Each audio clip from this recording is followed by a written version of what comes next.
Boa noite, vamos lá para a segunda aula. Glória a Deus. Página 25, não é isso?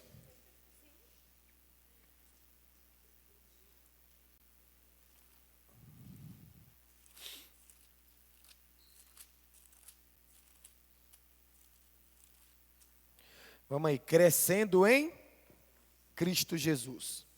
Antes crescei na graça e no conhecimento de nosso Senhor e Salvador Jesus Cristo. 1 Pedro 3, 18, parte A. Põe ali para mim, filho, João 1,14. Como crescer em Jesus? A gente precisa entender de que ele veio carregado para a gente crescer. Quando alguém domina algo, esse alguém, ele vai poder nos fazer crescer dentro desse algo que alguém domina. Não tem como eu querer levar você para um lugar que eu não conheço, sim ou não? Então, quando a Bíblia diz assim, crescer na graça, favor, amor, bondade de Deus e conhecimento, aquilo que Deus revelou através de Jesus, eu preciso fazer isso através de Jesus. Então, olha o versículo 1,14. E o verbo se fez carne e habitou entre nós, cheio de quê? De graça e de verdade. Então, Jesus veio para a terra e dentro dele ele estava lotado de graça. Naquela tradução é amor. É nesse versículo, inclusive, que a nossa igreja nasceu inspirada nesse versículo, por isso que ele é amor e verdade. Graça naquela tradução ele é amor. E o verbo se fez carne e habitou entre nós, cheio de graça, cheio de amor e verdade. Vimos a sua glória, a glória como unigênito do Pai. Então, crescendo em Cristo Jesus. O filho mais velho, ele tem a obrigação de ensinar o filho mais novo a honrar o pai. Lembra quando antes de Caim matar Abel, que Deus conversa com ele? E ele fala, Deus pergunta, cadê seu irmão? Ele já tinha matado o irmão dele. Deus pergunta assim, cadê seu irmão? Não sei o que ele responde? Sou eu guardador do meu irmão? Não é isso que ele fala? E ele era o quê? Guardador do irmão dele. Lógico que ele era. Então Jesus, ele tem esse prazer de fazer com que você cresça em graça, na forma de amar, de ser bondoso, generoso, naquilo que você vai fazer e se parecer com ele, e em conhecimento, crescendo na graça e no conhecimento. Porque não basta, irmãos, você ser uma pessoa amorosa se você não tem um conhecimento. E não basta ter o conhecimento se você não é uma pessoa amorosa. Porque se eu tenho conhecimento sem amor, eu começo a desprezar as pessoas e arrotar que eu sou melhor que elas, porque eu sei alguma coisa. E se eu tenho amor e não tenho conhecimento, eu faço com que o meu amor seja muito tolerante, ao ponto que eu tolere coisas que Deus não toleraria. Então eu preciso ser alguém que vai crescer no amor de Deus e no conhecimento de Deus. Amém? Então como que eu faço isso? Eu preciso aprender com Jesus. Jesus é o nosso modelo. Não é isso que a Bíblia fala? Olhando firmemente para Jesus. Então nós precisamos ter uma vida que a gente olha para Jesus para aprendermos com Ele. Põe ali Mateus 4,17.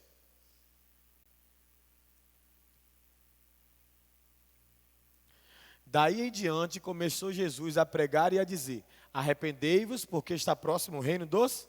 Vai até o 19, filho. Caminhando junto ao mar da Galiléia, Jesus viu dois irmãos, Simão, chamado Pedro, e André. Eles lançavam a rede ao mar, porque eram pescadores. Jesus disse-lhe, venham comigo e eu vos farei pescadores de gente, de homens. Tem uma tradução que diz assim, vinde após mim e eu transformarei vocês em pescadores de homens.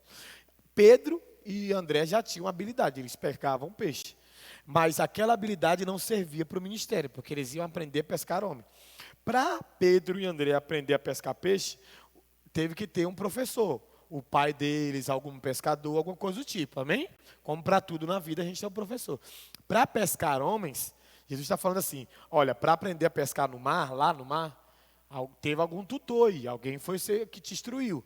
Agora eu preciso ensinar vocês a pescar homens, então vem comigo. Vinde após mim. Por onde eu for, vocês vão ver. Deixa eu falar, deixa eu pregar, deixa eu ensinar.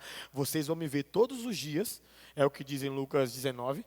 Todos os dias Jesus ensinava no templo. Vocês vão me ver no templo, mas vocês não vão me ver só no templo. Vocês vão me ver com a mulher samaritana, que vocês têm briga, vocês são brigados com elas. Vocês vão me ver na casa de Zaqueu, que é um ladrão. Vocês vão me ver curando pessoas que estão lá enfermas. Então, assim, vinde após mim e eu transformarei vocês em pescadores de homens. Então, como que eu vou crescer na graça e no conhecimento? Olhando para Jesus, que não faz acepção de pessoas, que não é um homem só de templo. Amém? Jesus não era um homem só de templo. Jesus impressionava as pessoas no templo, mas também impressionava as pessoas do lado de fora. Jesus tinha uma palavra poderosa e um amor transformador. Então não dá para a gente abraçar algo. A Bíblia está falando que a gente precisa crescer na graça e no conhecimento. Porque é esse lugar que vai nos respaldar como filhos de Deus. A gente vai manifestar o amor de Deus através da verdade do Evangelho. Não, eu amo as pessoas de Deus, sou filho de Deus, eu amo as pessoas. A Bíblia fala que é melhor repreensão aberta do que o amor encoberto. Às vezes muitas pessoas não repreendem outras, não é porque não as ama, é porque não tem uma verdade para levar até a pessoa. Jesus, ao mesmo tempo que ele ama a mulher adúltera quando é colocada diante dele, ele manifesta amor, graça, favor, fala assim, ó, se alguém tem pecado, que atire a primeira pedra. Só que aí depois, conversando com ela no finalzinho, ele fala assim, vai e não peques. Ele mandou a verdade para ela.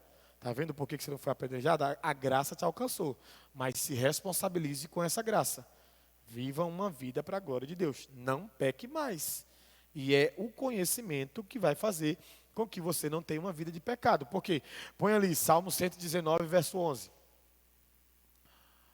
Se você quiser anotando esses textos que não estão aí, tá, gente? Pode anotar. Guarda a tua palavra no meu coração para não pecar contra?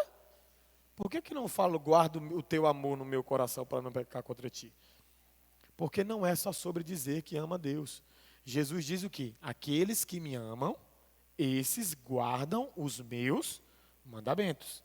Então, eu amo a Deus. Como que eu sei? Se você guardar o mandamento. Guardar o mandamento é adquirir o conhecimento daquilo que Deus quer que você seja. O salmista está dizendo assim, olha, eu só não peco porque eu escondi como a minha arma principal a tua palavra no meu coração. Então, quando qualquer proposta do diabo vem, eu tenho uma palavra para rebater a proposta do diabo. Não é isso que Jesus faz na tentação? O diabo vem, transforma essa pedra em pão. Jesus fala assim, nem só de pão viverá um homem, mas sim de toda palavra que vem da boca de Deus. Lança-te daqui abaixo, porque está escrito que aos seus anjos dará ordem para te guardar. Não, ao Senhor teu Deus não tentarás. Está vendo? Se prostrado me adorar, vou te dar todos os reinos da terra. Não, ao Senhor teu Deus adorarás e somente a Ele. Jesus não pecou contra Deus porque ele tinha uma palavra guardada no coração. Então não basta ter amor, precisa ter uma espada, precisa ter uma palavra para você destilar e rebater toda a proposta do diabo. Então a gente precisa crescer no amor de Deus, perceber o quanto Ele nos ama, o quão a gente não merecia nada do que nós temos, graça, muito favor de Deus. Porém, eu não posso abraçar o favor sem abraçar a verdade. O favor me alcança, me constrange. Você vê que Paulo não fala assim, a palavra de Deus me constrange. O que ele fala que constrange? Porque o amor de Deus me constrange. Fica constrangido, irmão. Como pode um Deus tão perfeito nos amar? Ser tão, ter tanto favor conosco. Mas Paulo era um cara zeloso das Escrituras. Não, ele era um cara que ele fala assim, ainda que eu vá para o inferno, eu quero trazer uma palavra que leve você para a eternidade. Eu não vou mudar a palavra de Deus. Então, assim, a gente precisa entrar nesse lugar, precisamos crescer no amor e na verdade. Eu amo fulano. Ame falando para ele a condição dele. Todos nós pecamos e fomos destituídos da glória de Deus para restaurar arrependimento, nascer de novo, conhecimento, andar como filho de Deus. Amém? Vamos aí, assumindo a herança. Vamos ler esse texto. Esse texto é muito lindo, gente. Do 1 ao 11, está aí na apostila, acompanha por aí mesmo. Mas digo que o herdeiro, enquanto menino, em nada difere de um escravo, embora seja senhor de tudo. Mas está debaixo de tutores e curadores, até o tempo designado por seu pai. Assim também nós, quando éramos meninos, estávamos guardados em escravidão, debaixo de rudimentos do mundo. Mas quando veio o cumprimento do tempo, enviou Deus a seu filho, nascido de mulher, nascido debaixo da lei, a fim de resgatar os que estavam debaixo da lei, para que recebessem a adoção de filhos. Porque sois filhos, Deus enviou aos nossos corações o Espírito do seu Filho, que clama: Abba, Pai. Assim não és mais escravo, porém filho. Mas se filho, também herdeiro por Deus. Porque naquele tempo, não conhecendo a Deus, vos fizeste escravos dos que por natureza não são deuses.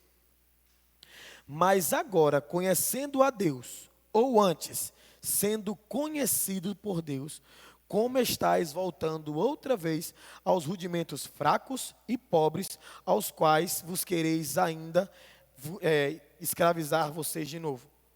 Guardem dias, meses, tempos e anos. Amém? Então, lá no início desse texto, ele está falando assim, cara, não basta ser Senhor se é menino. Ele está explicando, olha, não basta ser Senhor se você é menino.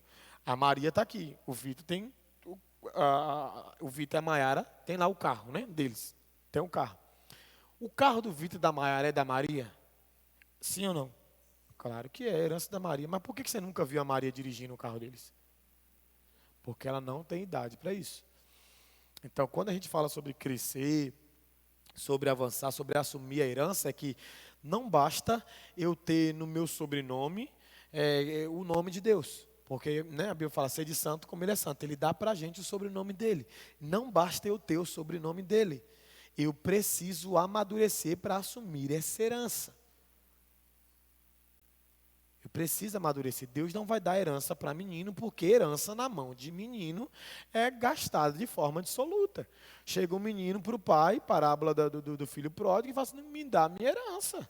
Como o pai vive, ele mata o pai no coração e fala assim, dá aqui minha herança. Aquilo revela muito para nós. Dá minha herança, cara. O pai estava vivo, herança, né? Se tem, quando o pai quer dar de livre e espontânea vontade, ou quando ele morre. O menino vai lá revogar uma coisa que ele nem tinha direito. O pai fala, tá, vou te mostrar quem você é. Toma a herança. O que aconteceu com aquela herança? Acabou, foi gastado de forma dissoluta, de forma louca, e ele voltou para um ambiente que é o que Paulo trata de quê? De escravidão. O pai te liberta, te coloca como filho, e coloca banquete na mesa e fala, vamos crescer? Mas isso é meu? Na hora certa. Mas e suas promessas? Na hora certa. Mas e sua herança? Na hora certa. Mas e aquilo que o Senhor falou? Na hora certa. Amém? Põe ali, a gente vai continuar aqui, mas só para eles entenderem. 1 Coríntios 2, 9 e 10.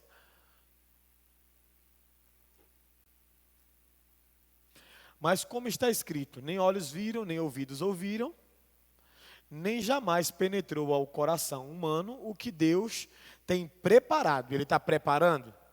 Ele tem o quê? Preparado. Para aqueles que o amam. Deus tem coisas preparadas para aqueles que o amam. Quem ama o quê? Eu falei aqui, gente. Jesus fala o mandamento, aqueles que me amam, obedecem. Então, Deus tem coisas preparadas para aqueles que o amam. Quem o ama, o obedece. E aí, quem obedece tem acesso a isso. Deus, porém, revelou isso a nós por meio de quê? Quem é que guia os filhos de Deus?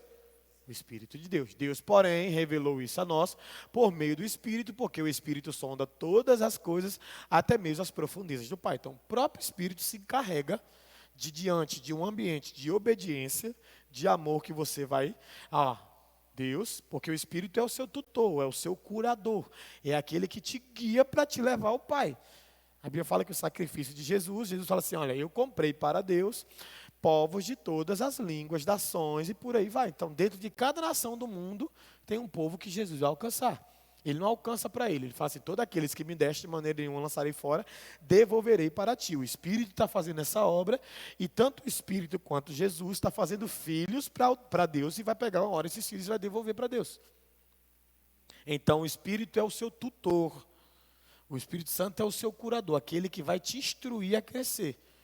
Por isso que lá em Hebreus 2, quando o escritor de Hebreus vai tratar sobre a questão, ele faz uma comparação lá do povo saindo do Egito a nós, para entrarmos na terra prometida, que é a eternidade. Ele fala assim, quando ouvires a voz do Senhor teu Deus, quem fala a voz de Deus hoje é o Espírito Santo, não endureçais o vosso coração, como foi no deserto, Um povo que saiu da escravidão, mas morreu murmurando no deserto, porque deixou de ouvir e obedecer à voz do deserto.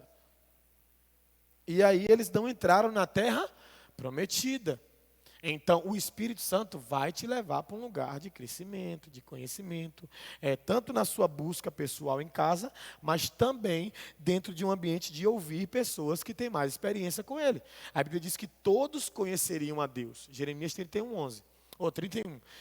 Todos iriam conhecer a Deus, porém, desde o grande até o menor. Grande ali existem pessoas que já estão no lugar mais alto em Deus e existem pessoas que estão menor. Quando a gente crê, a gente se torna filho de Deus. Amém? Nasceu de novo, filho de Deus. Agora você vai precisar, opa, eu sou um filho de Deus, eu sou uma nova criatura, eu sou um bebê na fé. Então o Espírito Santo vai me ajudar, porque Ele mora em mim, mas eu vou precisar sentar com pessoas que já sabem me ensinar. Pessoas que o Espírito Santo usa para me auxiliar a crescer. Você não vai crescer sozinho, irmão. Você não vai crescer sozinho. Mesmo tendo o Espírito Santo, você não vai crescer sozinho. O Espírito Santo vai usar pessoas, porque você faz parte de um corpo. Então, como um filho, por exemplo, existe uma parte no corpo, que é o coração, que leva vida para todo o corpo. Se o coração parar, deu ruim. Entendeu? Então, assim, a gente precisa entender que assim também é na igreja. Você vai, se converte, se torna filho de Deus, nasce de novo, aí você está lá, cheio de graça, crescendo no conhecimento, e agora você vai precisar adquirir isso, mas Deus lhe dá um pastor, Deus lhe dá um discipulador, lhe dá um líder. Por quê? Porque não é assim, nasci de novo, agora sei tudo. Não, já está falando, nasceu de novo.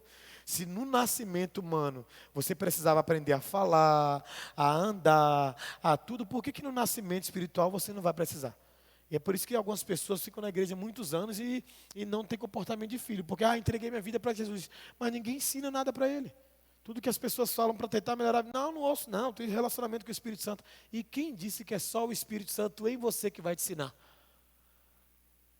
O Espírito Santo vai ensinar em você, quando não tiver ninguém, te guardar, te proteger, te dar a capacidade de rebater as tentações, porém ele vai te dar um tutor, alguém ali que ele vai usar, fulano ali tem mais experiência, você precisa ouvir seu pastor, obedecer seu pastor, você precisa ouvir o seu líder, por quê? Porque existem pessoas que já estão em outro lugar. Eu sou um pastor de igreja, mas eu ouço meu apóstolo Júnior, eu ouço meu apóstolo Luiz Hermínio, eu amo ouvir o Luciano Subirá, gosto de ouvir uns caras com quem eu aprendo muito. E todos eles têm um nível de caminhada bem maior do que eu. E no nosso meio, quantas pessoas que eu escuto no nosso meio, que já têm uma experiência maior, às vezes eu quero ver alguma coisa, eu pergunto a opinião, pastor Luiz, o que você acha disso? Pastora Leila, às vezes estão num ambiente, já estão falando sobre alguma coisa de igreja, eu fico ouvindo.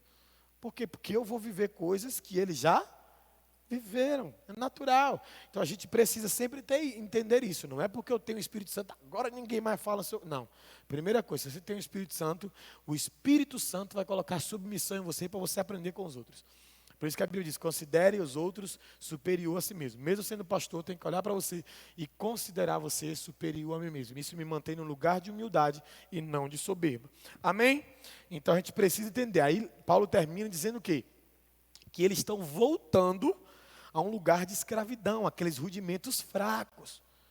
Sabe, tem pessoa que começou na fé, obedeceu, foi liberta, estava crescendo.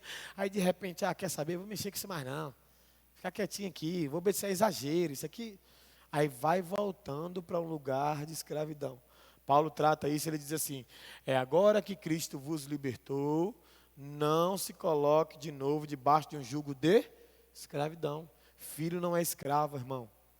Filho não é escravo, filho é filho. Não se coloque debaixo de jugo de escravidão. Escravo que fica nesse ambiente fazendo só por imposição. Filho faz por honra. Honra. Você quer honrar a Deus e você faz. Você sabe, não é isso que Deus questiona como pai? Se eu sou o pai, cadê os filhos?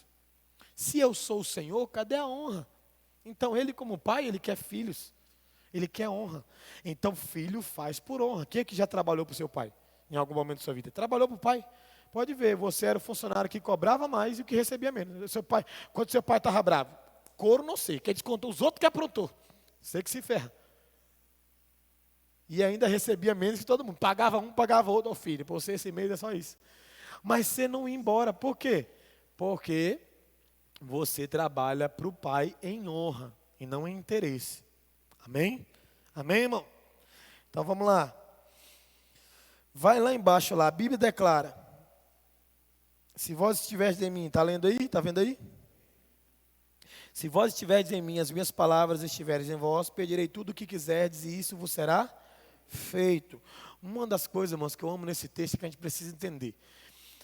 Isso aqui, por vezes a gente vê os pastores ensinando assim, não, se você pedir em nome de Jesus, vai ser feito.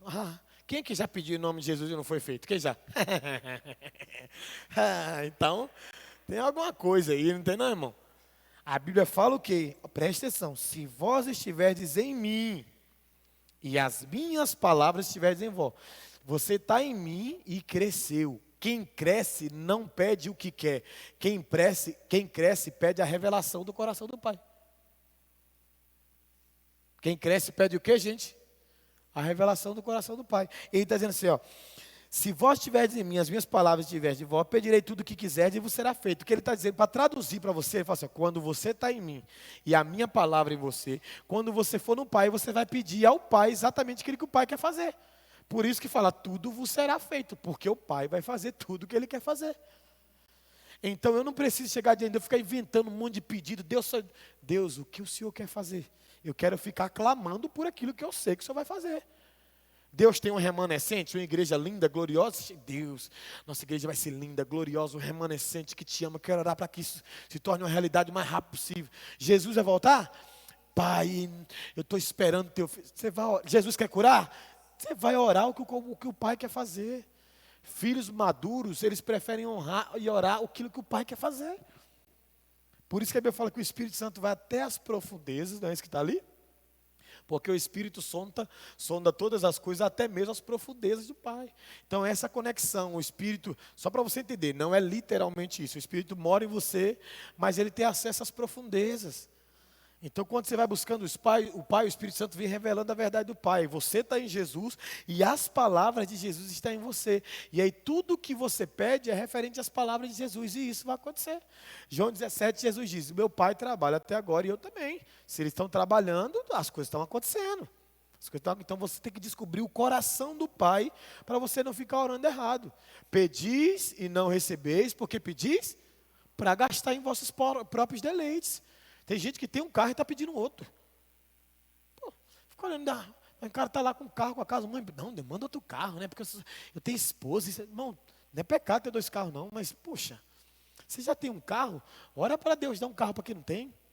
Que é a vontade de Deus abençoar teu irmão também. Se aparecer um outro na tua vida, dá um para o irmão. Dá um para o irmão, irmão. Eu falo, se tu tiver 2 túnicas, reparte com um, te chamar para caminhar 1 milha, vai com ele 2, te bate de um lado, oferece o outro. Nós fomos chamados para oferecer, para dar, para impartir. Não para ficar, eu. Chega lá diante de Deus, a oração é só eu. Nunca ninguém. Filhos maduros não pensam neles mesmos, eles pensam naqueles que nem são filhos ainda, precisa, sabe, tá gemendo, precisa fazer alguma coisa, para o reino de Deus ter mais gente. E está na igreja, ele está bem ali, ele não está preocupado em ficar melhor não. Poxa Deus, esse mês, fulano está tão mal, estou sentindo falta, manda uma mensagem para fulano, procura. Filhos se preocupam, filhas maduras se preocupam com a falta dos outros filhos, irmãos. Com a ausência dos outros filhos.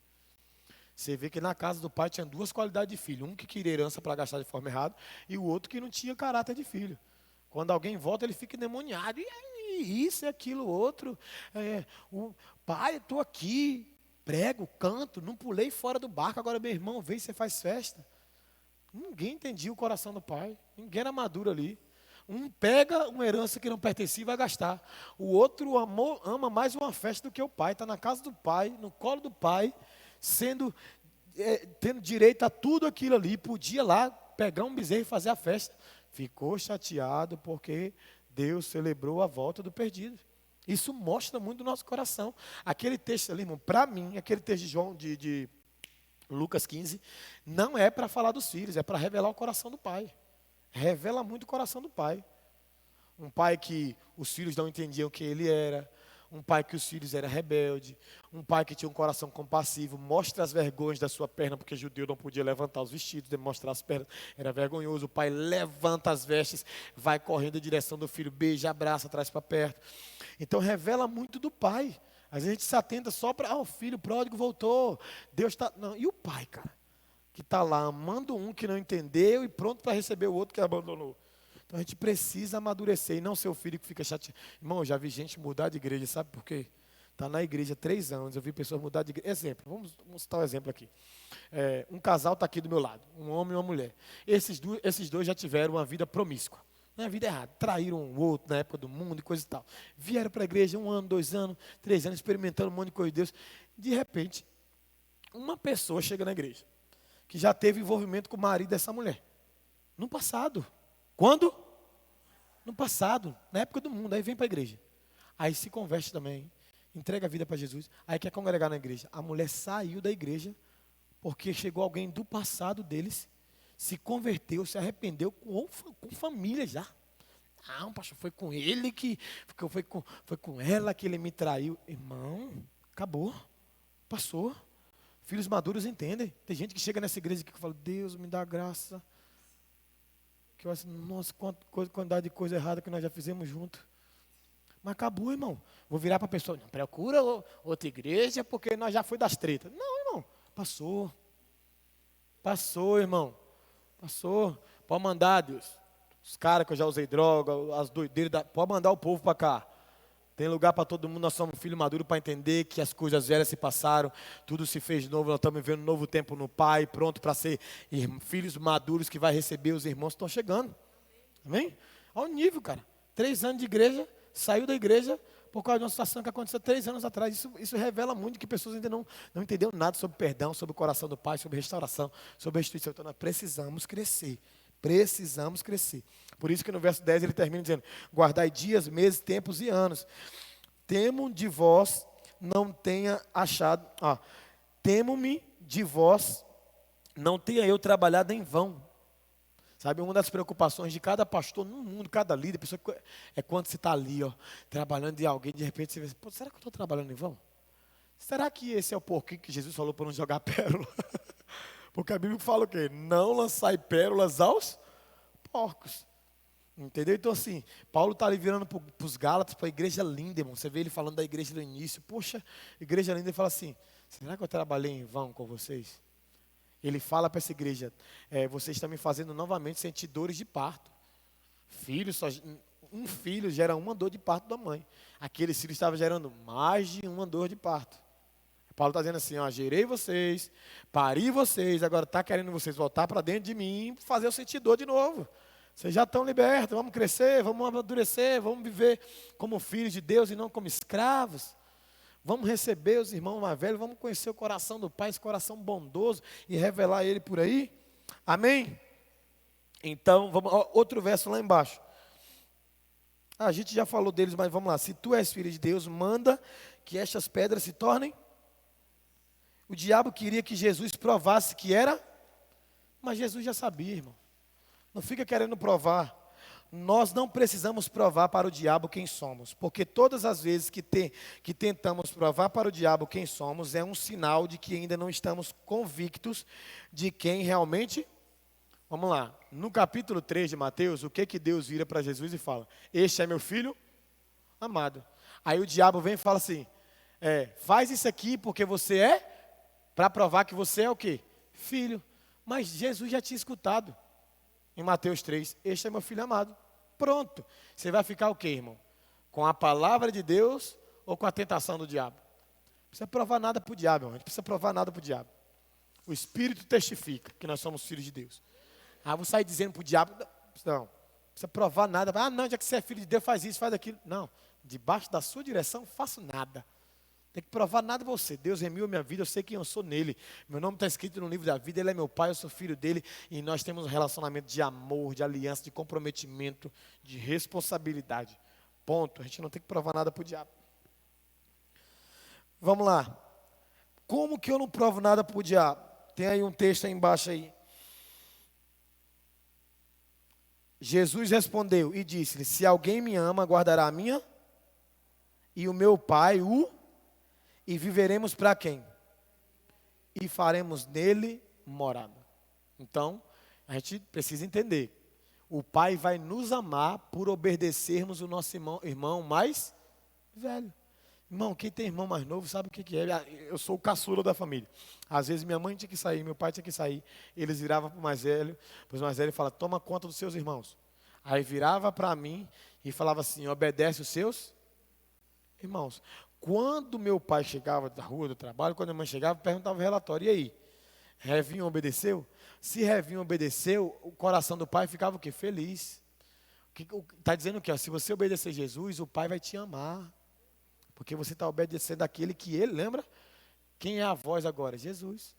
Este é meu filho amado, escutai ele. Então, quando você escuta Jesus, o pai fala assim, uau, amo ele, porque ele escuta meu filho, o irmão mais velho. Jesus diz o quê? Aquele que me negar diante dos homens, eu o negarei diante do Pai. Aquele que me receber diante dos homens, eu o levarei diante do Pai. Então, quando você nega as palavras de Jesus, você vai ser rejeitado diante do Pai. O Pai não vai te amar. O Pai não vai te amar. Como o Pai não. Deus pode te amar como Criador. Ele ama a criação, amém? Ele ama o mundo. Mas existe o amor. Por exemplo, existe o nosso amor espalhado por aí. Existe o amor pelos nossos filhos, sim ou não? Que é totalmente diferente.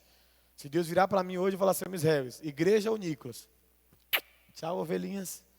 Porque o meu amor pelo meu filho é maior do que o meu amor pela igreja, por vocês.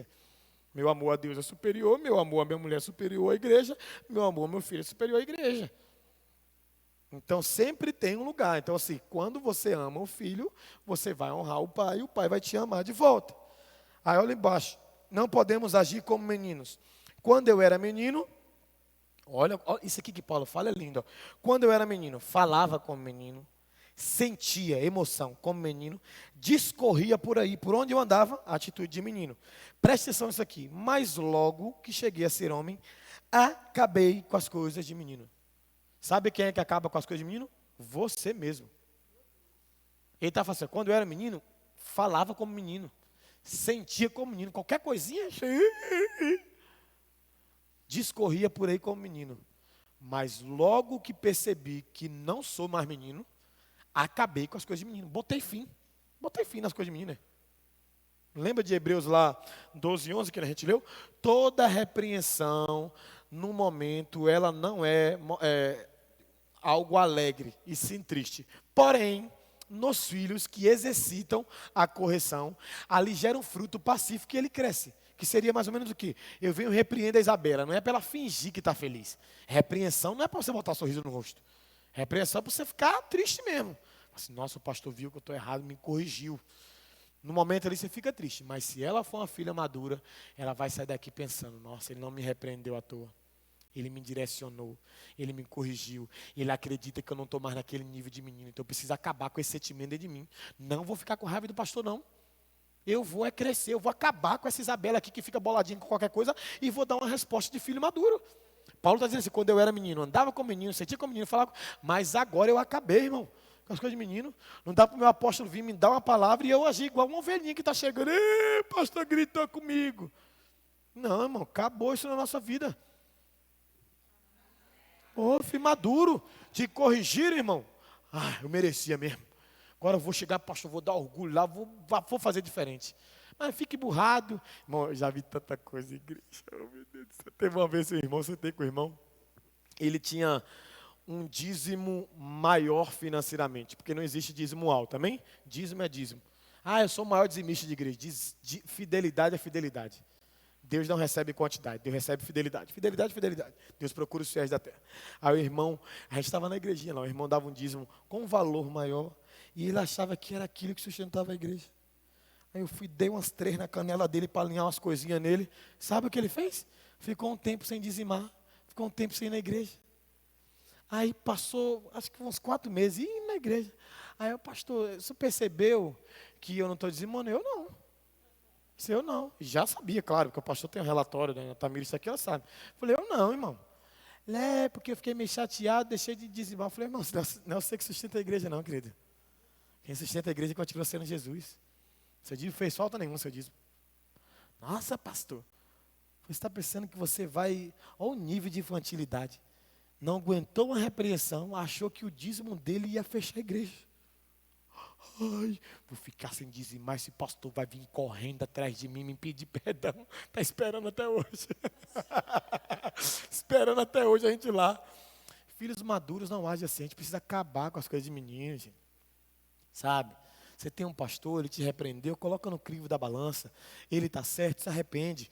Se de repente ele estiver errado, porque corre dentro de errar, senta com ele e fala, poxa, a pessoa entendeu errado, é nada disso. Mas matar as pessoas no coração, ficar com raiva, isso é coisa de filho menino. Pode falar assim, eu acabei com as coisas de menino, irmão. Tem coisa que a gente sabe, não, é de criança. Criança que faz essa coisa. Criança que é teimosia, criança que a gente fala uma coisa hoje e faz amanhã de novo. Não põe o dedo na tomada, você vira as costas, dedo na tomada. Não põe o dedo na tomada, vira as costas, dedo na tomada. Você não é mais assim, dá um fim nas coisas de menino, por favor. Por favor, você é um filho que está amadurecendo. A escola é para isso. Amém? Para amadurecer a gente. Vamos lá, Jesus é o nosso maior exemplo de maturidade. Na cruz do Calvário ele declarou, achou aí? Pai, nas tuas mãos entrego o meu espírito, e havendo dito isso, expirou. Então, aqui Jesus, irmão, você vê que, por isso que não é bom começar o ministério antes de ter sido experimentado sem o ministério. A Bíblia fala que Jesus aprendeu obediência por aquilo que sofreu. O primeiro Adão não teve pai e mãe, ele caiu. O segundo teve pai e mãe, não caiu. Olha que coisa interessante. Estou falando de pais humanos. O primeiro Adão não teve pai, não teve mãe, caiu. Humanos, né? O segundo Adão, Jesus Cristo, teve um pai e teve uma mãe, não caiu. Olha a importância de ter alguém que vai levar você a um lugar de maturidade. O maior exemplo de maturidade é Jesus. Imagina, irmão, um cara filho de Deus, sabendo que é filho de Deus, teve que crescer, olhar para Maria, oi mãe, quer que varre a casa? Posso ir ele não, brincar não? Não, filho, hoje não. Tem que crescer nesse ambiente, deu certo. Alguém que veio como feto, deu certo. Alguém que veio grande, deu errado. Então, às vezes, a gente quer colocar a pessoa logo no lugar de destaque, ministério, e não ensinou a ser filho, não ensinou a obedecer, não ensinou que é uma criança ainda, que precisa aprender alguma coisa. Então, não acelera, irmãos. Ontem eu falei que eu fui ordenado ao ministério pastoral, eu tinha 2 anos de crente. Eu mesmo não faria isso comigo hoje. 2 anos de crente, estava pronto para nada, irmão. Com 1 ano, eu usava droga. Com 1 ano, cientificamente, 1 ano ainda tem droga no meu corpo. Se eu ficar 1 ano sem usar, por exemplo, eu usei droga a minha vida inteira. Para não ter mais nada de droga no meu corpo, demora 1 ano. Se eu parar hoje, daqui 1 ano, que não vai ter mais resíduo nenhum de droga. Então, eu tinha só 2 anos de crente. O óleo desceu. Quantidade de erro que eu fiz no meio do caminho. Tinha um propósito na minha vida. Deus tinha que ser aquele momento, porque tudo convergiu para ser. Mas Deus me guardou e me sustentou nele. Mas eu sei que não é o correto. No sentido de, eu era muito imaturo. Em algumas coisas eu sou até hoje, precisando amadurecer alguns pontos. Então, assim, a gente precisa entender isso, amém? Dar fim a algumas coisas. Percebeu? Poxa, alguém amadureceu, celebra a maturidade dessa pessoa, honra a maturidade dessa pessoa. Foi criança, fala, poxa filho, até hoje com isso, né? Até hoje, não tem mais idade para ir, deixa isso para quem está chegando, você não, anda em outro lugar. Anda em outro lugar, não é isso que a gente fala para o filho mais. Imagina o filho mais velho de cá discutindo, empirraçando um irmão mais novo. É o contrário. O irmão mais novo que fica tentando infernizar a vida do velho. O velho vai como um irmão mais velho, dá 2 palmadas e fala assim, ó, sou como um pai também aqui, tá? Sou irmão mais velho. É isso que Jesus faz. De vez em quando ele pega a gente, senta, baixa nossas calças, dá uns tapas na bunda e fala, eu quero te apresentar para o meu pai, mas do jeito que está difícil. Está difícil. Então, se vamos amadurecer, Jesus é o nosso exemplo de maturidade. Vamos lá, última página. A gente tem que terminar isso aqui. Vai, 5 minutos, Jesus. Crianças também têm dificuldades em compartilhar. É muito fácil diagnosticar as crianças dentro da igreja. Elas recebem as bênçãos e não compartilham. Lembra que a gente já falou disso? Quando elas estão sendo abençoadas, elas se esquecem que um dia já precisaram. Precisamos entender que Deus nos faz crescer para sermos bases para outro, para sermos influências para outro, é para sermos provisão para outros. Precisamos crescer para assumirmos as nossas responsabilidades no ministério, para assumirmos o nosso chamado. Precisamos fazer tudo como se dependesse de nós, como se a igreja dependesse de nós, pregar o evangelho como se todo mundo dependesse de nós. Deus sabe que nós não podemos salvar o mundo, mas Ele espera que façamos tudo o que estiver ao nosso. Tem gente que já era para estar voando e estar aí sentado.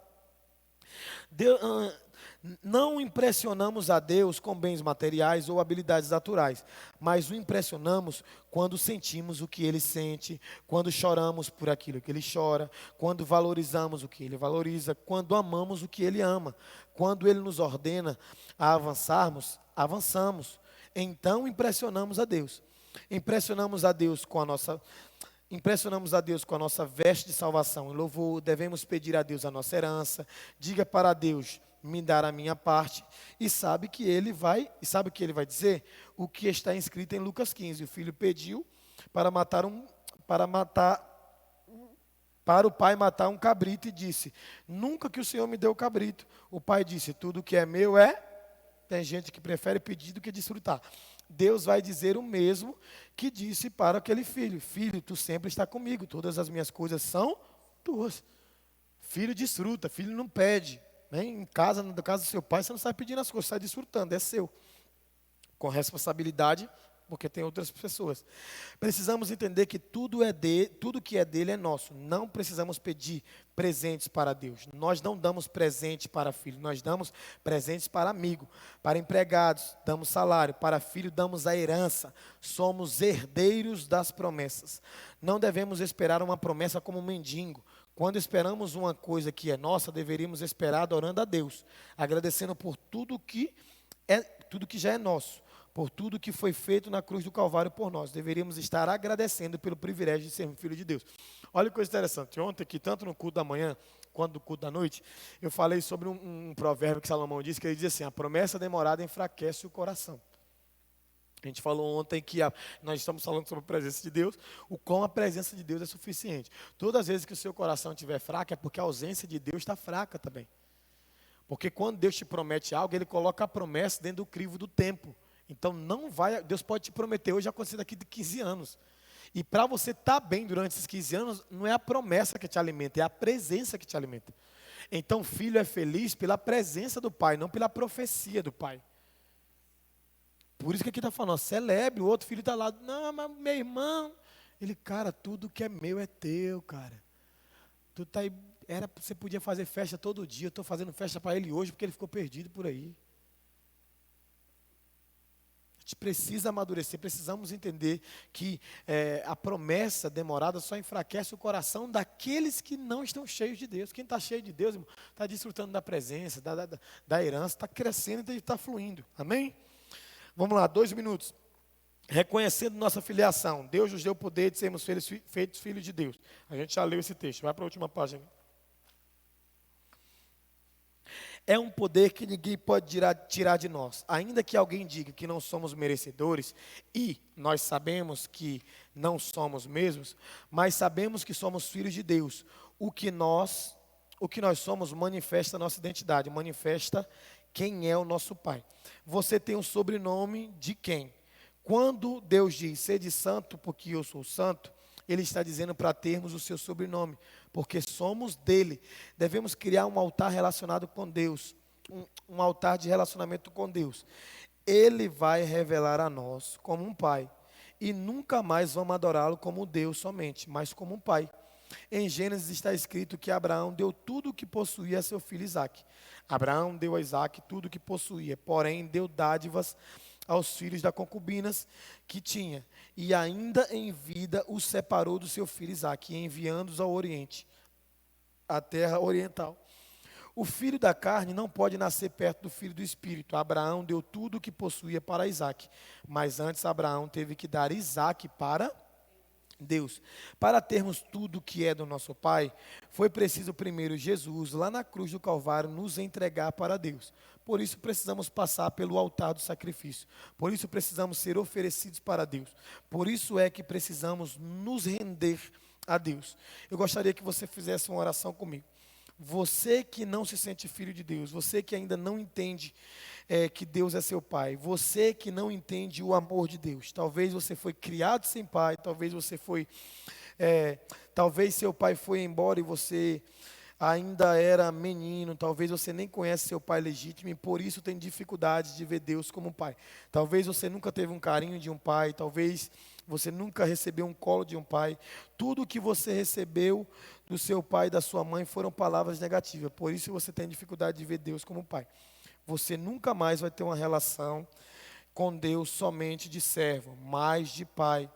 Você vai sentir todo o carinho, você vai se sentir tanto amado, você vai sentir que Ele está perto de você, você vai sentir que Ele é totalmente presente. Tem alguém aqui nessa noite que tem essa dificuldade de ver Deus como Pai? Tem? Não? Glória a Deus por vocês. Glória a Deus pela sua vida. Então fica sobre os seus pés. Vamos encerrar essa aula. Gente, eu nem orei no início da aula hoje, né? Você nem me lembrou, hein? Também. Mas amém. Vou orar agora. Colocar o Van para orar? Você está numa amizade com o Carlos assim, fora do comum, né?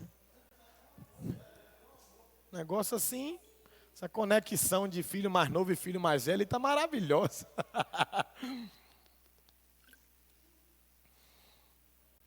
Coloca a mão à altura do seu coração. Vamos fazer uma oração juntos, eu vou orar. E eu queria que você fizesse uma oração e dentro dessa oração você só chamasse Deus de Pai. Só chama Ele de Pai. Não usa a palavra Deus. E você vai ver que em alguns momentos, de forma inconsciente, você vai querer usar Deus, Senhor e coisa e tal. Mas treina e vai treinando. A gente vai tirar aqui uns 2 minutinhos para a gente orar e sempre se relaciona a Ele como Pai. Porque você é filho dEle. A sua identidade é de um filho de Deus. Você não vai ver o Nicolas me chamando de Miss Heveles. Sabe, ou melhor, às vezes você vai ver, sabe como que ele me chama de Miss Heveles? Às vezes, quando eu não escuto o pai. Às vezes ele está, pai, eu, no meio de estar dele, Miss Heveles. Aí ele brinca comigo e fala assim, tem hora que eu tenho que chamar de Miss Heveles para você olhar para mim. Então vamos lá, eu quero que você faça uma oração se relacionando a Deus como um pai. Você vai chamar Ele de pai. Pode começar a sua oração. Comece a sua oração, gente. Pai lindo, Pai amado, Pai querido, nos colocamos diante de Ti em amor, somos Seus filhos, Pai. Agradecemos ao Senhor, Pai, pelo sacrifício que o Senhor concedeu de nos tornarmos Seus filhos. Pai, nós colocamos nossas famílias diante de Ti. Tu és um pai de família. Tu és alguém que tem cuidado da minha vida, da minha esposa, cuidado do meu filho, cuidado dessa casa.